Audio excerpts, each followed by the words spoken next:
Messi came to India and we Indians made sure the whole experience was as ugly as possible. This is Kolkata. This is Hyderabad. This is Mumbai. And this is Delhi. Instead of putting India on the global football map, Messi's India tour turned us into a joke internationally. Look, I'm not exaggerating. It exposed India's ugliness to the world. How bad our management actually is, how deeply corruption is built into the system, how toxic VIP culture has become in this country, and how easily basic civic sense disappear in India. December 13, Salt Lake Stadium, Kolkata. The entire event lasted just for 22 minutes, and by the end of it, fans were ripping out the seats, throwing bottles and running into the stadium. Within minutes, the whole place looked like a war zone. Just imagine this. Some people have traveled from Darjeeling, some from Nepal. One guy literally left his own wedding to be there. His own wedding day. That's how crazy people were about Messi and football in Kolkata. मेरा शादी है आज, शादी छोड़ गया है, उसके बाद भी मतलब एक्सपेक्टेशन फुलफिल नहीं. People paid anywhere between 5,000 and 25,000 rupees for one ticket. For most of Indians, that's a lot of money, and they were not coming for some entertainment show. They were coming to see Lionel Messi, World Cup winner, 8th time Ballon d'Or winner, one of the greatest footballers ever. Now picture this, Messi walks onto the stadium around 11:15 a.m. and immediately politicians, ministers, VIPs, relatives of the chief minister,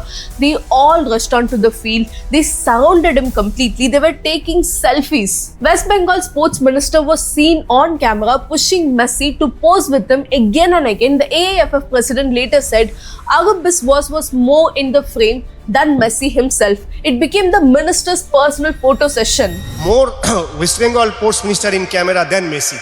So it was of his personal canvassing, election canvassing. For 17 minutes, cameras captured ruling party leaders pressing in from all sides, and the chief organizer was on the microphone repeatedly asking people to step back so fans could see Messi, but nobody listened. Even some on-duty police officers were moving in closer for pictures with Messi. And seeing Messi's face, he was clearly uncomfortable. Even his teammates Luis Suarez and Rodrigo De Paul looked visibly unhappy. The situation was so bad that even a security team could not manage the crowd. The Chief Minister Mamata Banerjee, Shah Rukh Khan, Sourav Ganguly all were scheduled to meet him, but none of that happened. Messi was supposed to stay for 2 hours, but he left in just 22 minutes. And one fan told the media, I paid 5,000 rupees to watch Messi, not politicians, and you can't blame him. This did not feel like a sports event anymore. It felt like a VIP photo session that fans paid for. देख लीजिए 10,000 रुपए का ticket है, 12,000 रुपए का. एक शक्ल नहीं देख पाया उनका. सब नेता लोग खोल के रखा उसको पूरा एकदम. Now look, there is nothing wrong with loving Messi. He is one of the greatest ever to play the game. But the moment I saw those videos, something felt really off. You have to understand the city first. This was Kolkata. Football here is not entertainment. It's an emotion. It lives in the streets, the markets, and inside the family history. East Bengal, Mohun Bagan, Mohammedan, these are not some random teams that people casually support. These are identities that people grow up with. In 1997, East Bengal versus Mohun Bagan at the same Salt Lake Stadium pulled in 131,781 people. That's still the highest attendance for any sporting event in India. Yes, even more than cricket, and Messi himself has a history there. Back in 2011, Argentina played Venezuela at this very same Salt Lake Stadium, a simple friendly match, and Argentina won 1-0. But that night, Lionel Messi wore the captain's armband for the first time for his country. His first official match as Argentina's captain happened right here in Kolkata. So when Messi returned in 2025, the expectations were much higher. More than 50,000 people paid thousands of rupees just to see him once. And when that did not happen, when VIPs blocked the entire view and Messi left in just few minutes, that love turned into anger. The stadium exploded, seats were ripped out, bottles were thrown at the people stormed the entire pitch. But this whole drama did not just stop in Kolkata, that's where it just started. In Hyderabad, the Chief Minister himself came down to the stadium and started playing football with Messi. He was made to jog, pass the ball and pose for pictures. It looked less like a football interaction and more like a political campaign even. And in Delhi, this one is almost funny if it was not so sad. Fans in the crowd started chanting AQI, AQI, referring to the city's pollution levels.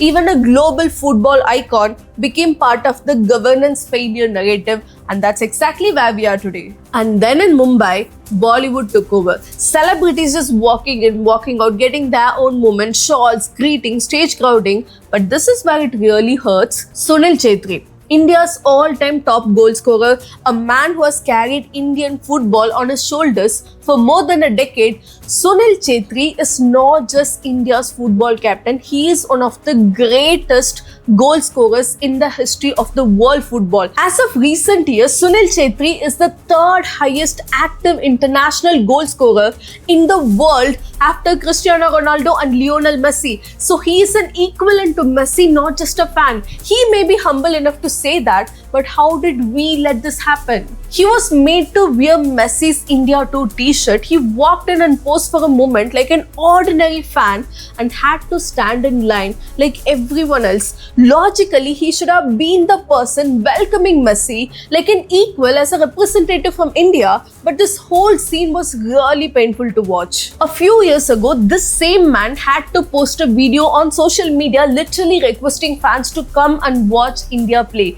because the stadiums were completely empty. This is where I genuinely get angry. I saw people crying, shouting, breaking chairs, saying, we paid 10,000 rupees, 20,000, 50,000 just to see Messi for 5 seconds. Okay, Messi is a legend, no argument there. But I have one simple question.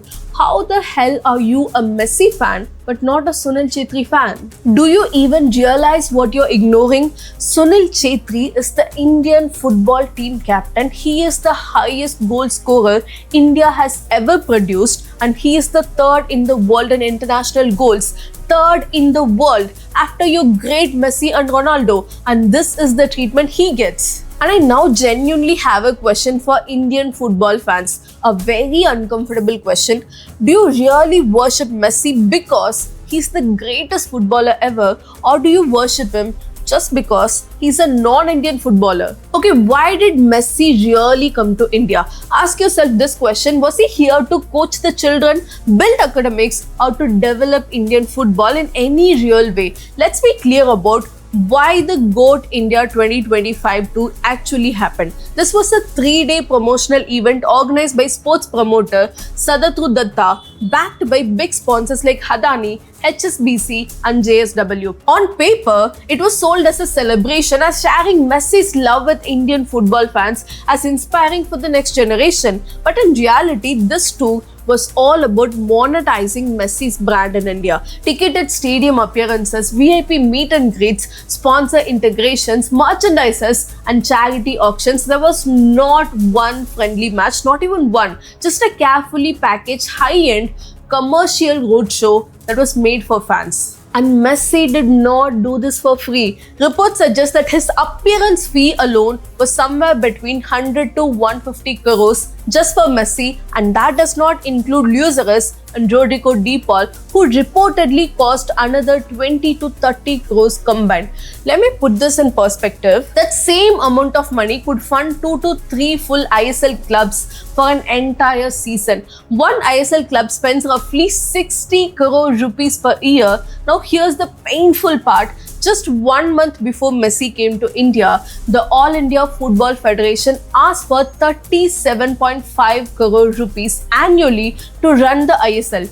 Do you know how many people stepped forward to fund that? Not even one person. It's already mid-December. The 2025-26 ISL season has not even started. The players are sitting at home not knowing if they will play this year. So tell me, why are we calling this as a win for Indian football? Okay, let's break down the actual numbers, the real money spent on this 3-day tour. Apart from the appearance fees, its travel and logistics alone cost another 20 to 30 crore. Private jets, luxury stays like Taj Hotel, security, ground transport across 4 cities, event protection added another 15 to 25 crore for stadium rentals, plus lighting, sound, staging and insurance.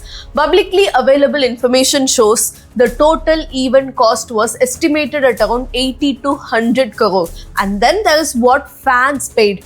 Ultra premium meet and greets were priced at 11.74 lakh per person for 15-minute interaction, a handshake and a photo. That's it. 100 people in Delhi and 100 people in Mumbai booked for this premium slot for handshake, paying 11.74 lakh rupees. That money alone comes to 23.4 crore just from the handshakes, and stadium tickets range from 2,250 rupees to 26,000 rupees. In Kolkata alone, over 50,000 people attended. And there's that 70-foot Messi statue they unveiled at the Lake Down in Kolkata. There is no clear public number on how much that statue actually costed, but they say there is no other Messi statue this big anywhere in the world, not even in Argentina. Now think about this, how many football grounds could this money have built? How many district level academics? How many coaches could have been trained? And how many young players could have gotten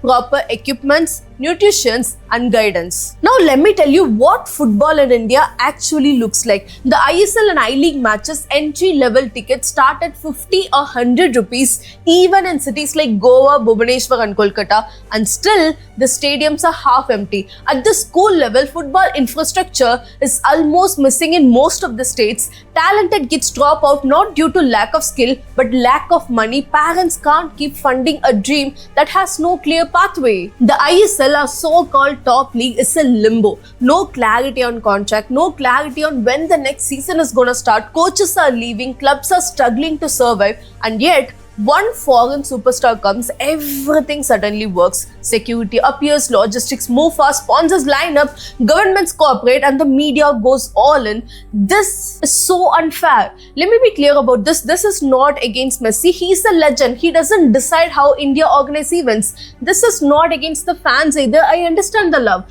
This is about what we choose to prioritize. PR over development, hype over policy, short-term attention over the long-term growth. We spent over 200 crore on a 3-day tour. Imagine if even half of that money went into building a proper football ecosystem. Football schools in villages, women football programs, coach and referee training, stable salaries for players so they don't have to quit halfway, a proper school to national pipeline so talent doesn't get wasted. Imagine that for a second. But here's the irony, we celebrate Messi like we just discovered football yesterday, like he's the first ever person to ever kick a ball. Politicians rush for selfies, ministers are literally pushing each other out of the way, media goes all crazy, sponsors are lining up, but when our own players ask for support, suddenly there's no budget, there's no plan, and it's all too complicated. We spent more money on one man's 3-day visit than we spent on our entire domestic league in a year. So let me leave you with one question, and I'm not going to answer it. You think about it. Do we really actually love football, or do we love only the famous faces?